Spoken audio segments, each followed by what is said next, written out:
My life be like, yeah. My life be like, yeah. Hello, and welcome to another week of Smithy's Lifestyle. Please like and subscribe, as always. Thank you for everybody's comments and feedback. It's been really good so far, and yeah, we're gradually building and things are getting started, and I think I'm getting used to this now. So yeah, all good. So this week, just going to give you a quick roundup of my week, and then we're going to talk a little bit about my new chair and what I've discovered about it, and probably go through a little bit of a history of my past wheelchairs and stuff, just to give you an overview of what my sort of life is like from a wheelchair perspective. So yeah, to start with, so this week, what have I done? So I had my coach down last Wednesday, which went really well. The session was good, and I've had psychology meetings, which went well. Looking more into my new profile and just looking at my personality a little bit more and going into some of my strengths and weaknesses. And yeah, that's been interesting, and I've taken quite a lot from that. Had some fantastic meetings with Herbalife, my organisation in the BIG. We've starting to work with a guy called Larry Thompson, and yeah, he's written a few books, and I'm starting to read one of his books at the minute, called The Millionaire Training, and yeah, that's really interesting and quite insightful, and I'm really enjoying it. Yeah, it's good to see other people's perspectives sometimes, and obviously not being a business guy myself, it's quite interesting to see how the other side works. So yeah, that's been good. It's kept me entertained over the weekend. And then going forward, what else I did? And then today I had Glyn, my coach, and Anna, our sport profile assistant. She came down with a couple of cameras so that we could test the speed of my delivery with a new throw. So that was good. Yeah, it was interesting. We obviously don't have the results of the speed tests yet, but yeah, it was quite an intense session. Obviously, lots of power shots, and yeah, just trying to see how fast I deliver the ball and trying to be consistent with that. So yeah, it was good. And the news is that I finally got a date booked for my chair to get the pin put in, so we had a drive from this chair instead of my other chair. So yeah, happy days. I'm really excited about that. We do that on Thursday, so yeah, I might even get some video of me heading towards Hemel Hempstead, and even let me show you around the workshop a little bit. Yeah, so you can just see the incredible work that they do for adaptions and stuff. But yeah, we'll see how that goes. Then now I guess I'll talk a little bit more about the history of my chairs and stuff. So so for me, obviously I got my first chair when I was about 3. I can't remember what it was called. I remember it being slow though. I think it only did about 2 miles an hour.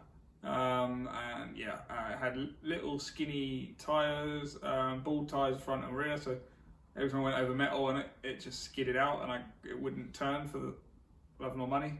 I remember going down hills in it and actually being so slow that actually it would lock up on the way down hills because the weight was so shifted so much forward. And yeah, I had that chair for probably a couple of years when I was between like 3 and 5.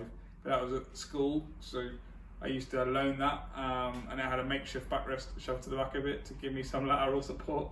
Yeah, the physios would have gone crazy nowadays. Yeah, it was quite a interesting little chair. Obviously, getting to school, well, I was in a manual, and I remember having to push myself between classroom and the minibus. Nightmare. Yeah, it had taken me quite a long time. Usually the distance was only about 20 meters or so, and it would take me a good 20 minutes to 40 minutes to get there.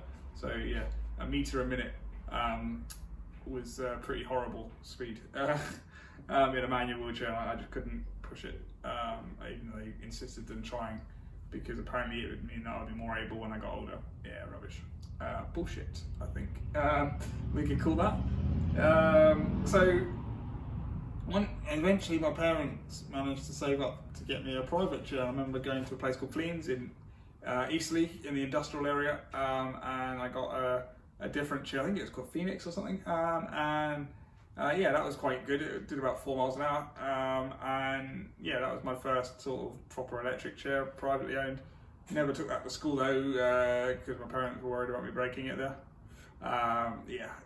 So that was that, and so I had it at home.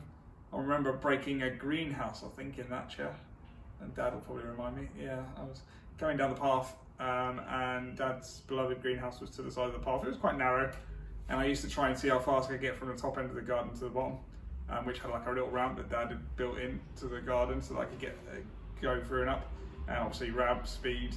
Yeah, I just took it at full tilt. I wasn't concentrating, and my armrest caught on the side of the greenhouse, and I basically it dragged me into the greenhouse, and I think I took the whole thing down, glass everywhere. Yeah, not very happy. Needless to say, I got myself in trouble with that one. And another incident where my sister decided to sit on my lap, and she wanted to drive the chair for me, so she drove my chair down. But because of the way the ramp was made, there was like a verge on the side. And she decided that it'd be quite fun to see if I could take the verge, sort of half and half. So, and as it got to the point where we knew that the chair wasn't going to make it, she decided to jump off and walk away. And I decided I couldn't, so I ended up taking the chair with me and tipping over, banging my head, and I think I ended up with a bit of concussion. Yeah, wonderful sister. So that was that chair, but that certainly quite well. And then I remember getting a Spectra. I don't know, guys know what that is, but it was a Invicare Spectra. I think mine was green and purple. Yeah, interesting colour scheme, but it was the 90s, so you know, that was cool at the time. And yeah, I took that to school actually. It was one of the first chairs I had that I could take to school with me, and that made a big difference. Yeah, I love that chair. I remember having a button on it where I could change not just the speed, but also the how sensitive it was. And yeah, it was quite interesting, the difference in how the chair handled between really jerky and not very, and quite low sensitivity.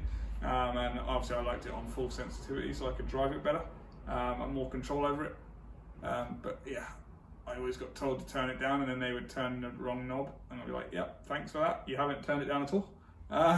Still goes just as quick, it's now just sluggish. So that was that chair.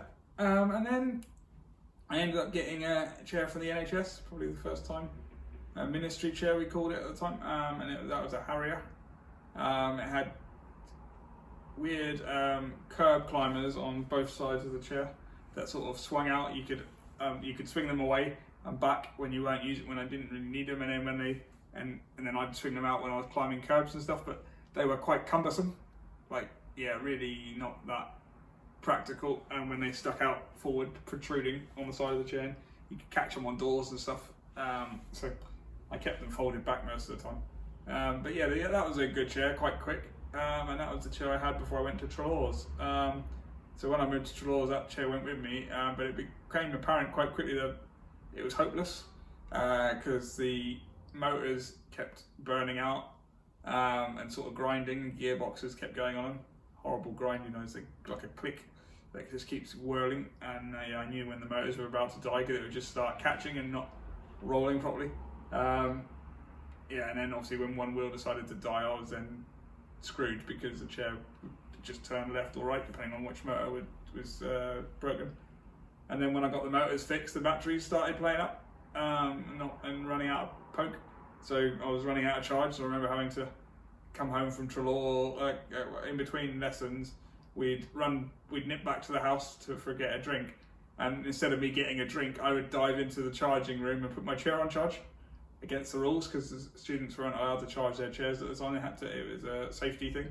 But I ignored that, and I would dive into the charging room and put my chair on charge so I'd have enough charge to play football later on in the day. Yeah, crazy times. Finally, that chair got rid of, and I ended up with a Spectra Plus, which actually was the first chair I had with the Caps 2 seating system on it. Initially, I was a bit snobbish about the Caps 2. I was like, I don't want one of them because everybody else had one, and I was like, I'm too able for that. And then, yeah. Quite soon after getting it, I realised it was actually pretty good, and I sat much better in it. So yeah, that has been it really, and I've been with the Caps 2 ever since. But they're made from automotive design, Active Design, sorry, in Birmingham. So I'm friends with the CEO, Martin Seasbrook. So hi Martin, if you're watching. Thanks for the new interface board. I like the black. Very good. Thank you. Anyway, sorry, a conversation between us. And then, so after the Caps 2 and the Spectra Plus, that served me for a couple of years. And yeah, I like that chair. It was alright. And then I just needed, when I got a bit older, I just wanted something a bit more speedy, I guess, because that did 4 miles an hour and it just felt a bit limiting for me, to be honest. It was limiting in sport when I was playing football and hockey and stuff, and it was also limiting outdoors as well, because I like to drive around Eastleigh and stuff. And yeah, that chair just wasn't up for the job, unfortunately. And actually, I remember one day I had an incident when I was quite young, when I was playing, trying to play with some of the local kids on my street, and I went up to them in my chair, and they, I don't know, I can't exactly remember what they said to me, to be honest, but I think they said something like, "We'll give you 10 seconds to get away, and if you can't get away, we'll beat you up." Yeah, I think it's what they said. So obviously, I thought they were. I wasn't sure whether they were joking or not, but I obviously took the 10 seconds to get away. Got home and got myself quite wound up about it, and then got emotionally upset and all that sort of stuff, and it was quite traumatic. I don't know whether they meant it or not. I mean, they're kids, isn't it? But yeah, as a kid myself, I didn't react to it particularly well. And yeah, after that point, I always felt like I wanted a faster chair just so that I could get out of trouble if I needed to. And yeah, so the next chair I got actually was a Storm 3 TT. Which was actually one of the first TTs that were out at that point. It was brushless motors, and they were massive. They were awesome, so much power, double the power of what the standard motors were producing, and it did 12 kilometers an hour or 7.5 miles an hour, which was plenty quick. Made a nice whooshing noise as it went along, quite quiet. Yeah, it built like a tank. It was weighed about, with the seat on it, I think it weighed 177 kilos. Yeah, and it was great. Wasn't particularly manoeuvrable, but it was built like a tank. Yeah, so yeah, good chair for straight lines. It was a proper muscle car of a chair. That was good off road as well. Actually, it was good on the grass and all that. Lots of grip. So yeah, that chair, and it had massive range. I think it did about 35 miles. On a charge, which was pretty awesome, and still I've never had a chair that's been able to match that since. But yeah, a great chair. And I got that from David Beckham, ironically enough. So it was a charity action for kids that funded that for me, because all the other chairs I had at that point were kind of funded by health service. But this chair was funded by Action for Kids. I got it privately, and David Beckham paid for it because his mum was a patron of the charity, and he put one of his week's wages into the charity, and I happened to be one of the beneficiaries of that 70 grand that he put in, or whatever it was at the time. And then we went up to his house in Hertfordshire, call it Beckingham Palace, and we met the Beckhams. I met Victoria as well, and yeah, that was good. She offered me a beer, but my dad took it instead because I was 15 at the time. So yeah, he was happy and I wasn't. But no, it was good. It was a little kids party, so it was a little bit too young for me, most of the stuff, but they kept me entertained, and I spent a lot of time chatting with her, and she was pretty solid, to be fair. She was a nice lady. So yeah, that was good times. And then about 6 months later, that chair got wrecked. Not by me, by airport staff at Heathrow Airport on a trip back from Czech Republic. When I came off the plane, I was waiting for my chair to be delivered to me, and it came on a back of one of those trucks with the trailers on it, a baggage trailer, and they kind of bounced it off that onto the floor, and batteries were hanging out of it. The chassis was bent. Massive damage to it, and obviously it being quite young, again, I got quite emotional because, you know, brand new chair and they just messed it up. 7.5 grand chair up in smoke. And then obviously my coach Barry at the time, I remember going to the check-in desk and having a right old moan, telling them, "Hey, do you know that's his legs? You've just broken his legs. That chair was bought by David Beckham, you know. this, that, and the other, trying to create as much problems as possible for them. And they didn't really care, to be honest. Back then, no one gave a monkeys. So I was without that chair for 11 weeks, and thankfully I had Trelaws lent me an old chair, old Storm chair that I played with, and I actually got some pictures from award ceremonies that I got from that chair for boccia. I ended up having to play with that for a while, which didn't do me much favours, but yeah, missed that chair, missed my normal chair, and then finally got it back eventually, and yeah, that was all good then. And when I got it back, I was able to then see out the rest of my time, really. Then it did quite well. It was never quite the same though since once they broke it, because it was different parts, and one part broke and another part was fine, and I'd go through power modules like there was no tomorrow, and wheels would come off, and yeah, the chair just wasn't the same once they'd broken it. I don't know why. I think it it became jinxed. And yeah, so lots of incidents with it, but actually on the times it was working, it did some good stuff in it. Train trips to Sheffield for boccia camps and stuff, with a full load on the back, with a full bag on its bag rail. Obviously me at the front, and yeah, that was great. I think that we did. How fast? How heavy was I? And I think they weighed me with me in the chair and the bag, and I think we came to 1/4 ton. So 250 kilos in total, and she still pulled, like she was still going like crazy when I was heading to the train station. So yeah, good chair. Just a bit doomed and defeated by boccia, I think.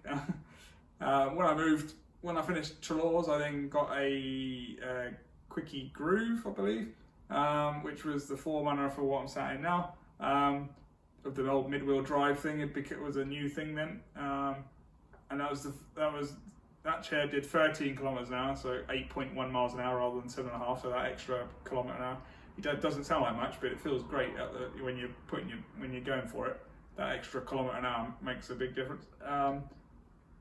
Yeah, that chair was good, nippy, manoeuvrable. The reason I got it was for uni, because the lifts at uni were a bit tight, and I had to sort of turn when I got inside them.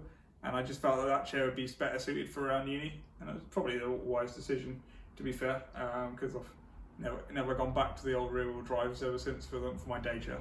And yeah, it was great, very quick chair, really, really, really cool.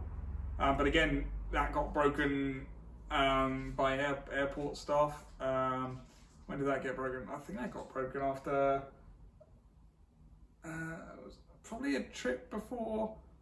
Maybe a trip in Beijing. Yeah, it would have been Beijing, because I had it in London. So yeah, it was a trip in Beijing.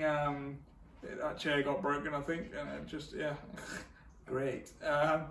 And so I ended up getting a brand new Jive at that point in 2014. And that's the same time as I got my B400 that I used today as a boccia chair. So I got two chairs at once. So I bought the boccia chair myself, because it was really reasonably priced. I think it was only $2.5 grand, whereas most chairs are about $4 grand for that spec. Big batteries, big wheels, nothing on it, so no tilt, no rise, nothing to go wrong. No simple electrics, and Autopock at that point were considered really reliable. So yeah, it just made sense. It was a really good chair, and it's been still going strong today. Yeah, I love that chair. That's the chair that I use when my day chair broke. So yeah, that one I can always rely on. So yeah, that's my baby. And obviously it's won me lots of boccia matches too. Yeah, good chair, and I don't intend to get rid of that anytime soon. Even though it is 6 years old, still going strong, so why get rid of it? Then the chair that I had with that was a Jive, which actually wasn't so reliable. Kept on breaking suspension system because it had a new complicated suspension on it, and it's just hopeless. Within a year I was breaking down because the suspension, the gas struts were leaking, and I would sort of wallow around like a kangaroo, bucking kangaroo. It was a stupid chair. Great when it worked, like probably one of the best driving chairs I ever had when it worked, but God, the suspension was unreliable on it. Like it just hopeless. So yeah, and again, I got that actually through from my education through airport, I was able to play the system a bit, and you know, when my chairs get damaged by airlines now, what I do is I get an engineer to go over it for me and sort of find any little fault he can with the chair, and then send that back to the airport, and they can you know, foot the bill for it, because they really don't care. So actually you might as well pay for the whole chair, and I can get a brand new chair, and yeah, they can learn their lesson on how to treat chairs a little bit better. That's the fear anyway. But as long as I have a decent chair that I can get around in, I don't really care. So my other chairs have come through basically airline mess ups, and I've then taken them to the cleaners as much as possible, and yeah, got a new chair out of it, which, you know, every 4 or 5 years, happy days. Until this time, where my Jive was actually working fairly well, ironically enough, as soon as because I decided that I would use NHS services again. So now it's possible to get private chairs maintained under the NHS, because you're not using one of their chairs. As long as they've got the parts for it, they will look after your chair, the chair that you use, and as well, for no extra cost, because obviously you're not costing them the resource of having to buy you a new chair through their system. So they just do the maintenance, the simple maintenance, like, you know, batteries, tires, suspension, etc. So my last chair actually was going through that system because I didn't trust the suspension on it, and ironically enough, as soon as I did that, the chair became quite reliable. Yeah, typical, isn't it? So that chair was actually okay, and until they lost it, and they lost it recently, and obviously now I've got this chair. And I gave this chair a bit of a shakedown the other day. Went down to the beach at full tilt and back. Yeah, it's quick. It's as quick as the other one. The same motors. It sounds about the same when you're going at full tilt. The one thing that I have noticed is the bigger tyres. The casters are much better, so that when you're going over little cobbles or stuff, you're not bouncing around, and they're not sort of wobbling from side to side all the time, which would take the other chair off course. Whereas this one seems rock solid. The ride is about the same, but it just feels more composed, and maybe it is a little bit firmer, but I don't mind that. It just feels more composed and less wallowy. So yeah, it feels good. And even with weight on the back, like bags and stuff, it feels like it's not upset the balance too much. So yeah, I quite like it from that. I can push it without feeling, you know, out of control. I think I've got them turned up the speed of the turns and stuff on it, so it actually quite nippy when I put it on full speed, and I'm not pushing it too much because I can feel the inner wheel slipping a bit, and I can sort of do donuts and stuff, and I don't really want to do that because obviously it burns through rubber, and you know, these tyres aren't cheap, although I'm not paying for them, but still, you know, I'm going to be sensible with it. I'm getting old now, can't do all these things that I was doing when I was younger. But no, so the chair's right, I quite like it. For that, you know, it is solid. So hopefully simpler suspension system as well, so it shouldn't have issues that I had before with the old Jive. This is the Q500, or I think the equivalent would be the Q700, but they gave me the 500, I believe, because they have these parts in the certain local services, or more of them, more available. So again, I don't really mind that, that's fine. It's the same spec, so I can forgive them for not giving me the 700. And it feels better actually, so yeah, I'm fairly happy with that. So I've had quite a few mishaps over the years, and I probably should go through them a little bit. So I had a mishap with my groove when I started uni. Well, let's put it this way, I was a uni student, so as you can imagine, some mornings at lectures I might have been sleeping in the morning lectures. I might have got up at 8:30, gone to the lecture at 9, and then sort of dozed off in the lecture. On the way out of it, because of the way the uni was, I had to go outside quite a lot to go from one part of the building to the other. And on one of the trips, there's a hairpin bend on a reverse camber. And basically, it had been a frosty night, and I'd been a bit dozy from sleeping in the first lecture. So I was driving around this corner, went at full tilt, put it into a power slide because I could, because it was a nippy chair. put it into a power slide on the black ice, which I was enjoying, and then the black ice ran out, and as I was powering out of the corner on the other side, I gained grip, and the inside wheel dug into the tarmac, and then I toppled the chair over. Because I toppled over, I was sort of then stuck, sort of kissing the pavement. I led with the elbow, like a proper rugby tackle. I tackled the floor very well. But yeah, so I was sort of stuck, and it took a rugby guy and this girl and this guy turned up and were like, can you help? And I'm like, well, it'd be great if someone could sort of put me upright. And she just looked at this guy he was a big chap, he was a rugby player. She said, go on, you can help him. And he was like, how heavy is it? And I'm like, it's quite heavy, it's about 150 kilos. He's like, I'll be all right. And so he managed to get it upright. I don't know how, but he did, and then I carried on. I should have probably called my carer, but I think I'd either lost my phone or I was sat on it, or I don't know, for some reason I didn't have my phone on me. I might even left it on charge back in the room. So I was sat there for a little while waiting for these guys to pick me up. Happy days. And then other stories, so in Swansea again, the beach is quite tempting when it's kind of wet and it's smooth, it looks quite firm. So one day one of my carers was sort of going, go on, you could be alright on that, you could go on this, you could go on the beach. And I'm like, no, I'll get stuck. And he's like, no, you'll be fine, look at it, it's solid there. And no, I'll get stuck. And anyway, so I was with my girlfriend at the time, who's also in a wheelchair, and he was encouraging both of us to do it. So we went on the beach. She got stuck almost immediately, but I managed to actually get down to the sea. But it was only when I started trying to come back up that the chair dug in and I got stuck, obviously, because I said I would.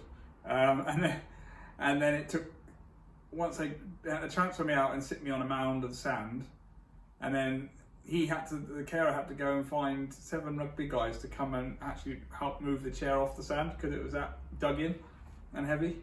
Yeah, I'm not going to name drop. No, I am. Duncan Watt. What a mate. He's a doctor, by the way, but don't ask him to get chairs on the sand because he won't be able to get them up. But no, yeah, but that was good fun. Yeah, good times. What else? A few other incidents. I've got stuck on the sand at Caswell Bay. I was just, because Caswell's a bit firmer, the sand is so you can actually go on there sometimes, but it's a bit hit and miss and ropey. And this one time I went on there with my sister, I think, and I just like, yeah, that'd be fine. And we were going around, and then I stopped stupidly because she distracted me with something, and I stopped to look at what she was showing me, and then when I tried to move again, no movement. So yeah, that was pretty terrible. And yeah, stuck again. So yeah, so if you're on the sand, don't stop. It's the big tip, don't stop, because the weight will just dig in. Yeah, and yeah, I've tipped over chairs a number of times. There's one time actually when I was very young, I tipped over a chair. Not my fault, it was just the path was really bad, and I was in this chair that I told about earlier with the skinny tyres and the smooth, and it just wasn't gripping. And I said, look, my chair's not going to manage that, and I'm slipping. I can't steer it. And they were like, oh, stop! Don't be silly, David. Stop playing up. You'll be fine. And this guy, well, I won't. It's going to tip. No, it will be fine. It'll be fine. A minute later, I was face down in some soft hedgerow. Thankfully, it was dead, and it was quite soft, so it sort of cushioned the fall. But I was there, and they were moaning at me and said, look, we'll put you on manual if you don't stop moaning. And I'm like, fine. At least the chair won't tip then. Like, yeah, arrogant. Sometimes people think they know what they're doing when they've never sat in a chair in their lives. It's just, yeah. Anyway, so yeah, those are a couple of times. Oh, I've also got stuck on a bus. There's a video footage of me in Beijing being stuck on a bus because I got myself wedged in because Claire Taggart told me that I couldn't get into the space, and I told her I could, and I did, but then I couldn't get out again. So yeah, yeah, lots of moments like that where you, yeah, just hey ho. But yeah, so good times. Yeah, tipped over the chairs a few times. Haven't had any accidents in a little while, touch wood. So we'll see how we go. Yeah, so that's pretty much where we're at now. Really, that's my sort of chair history.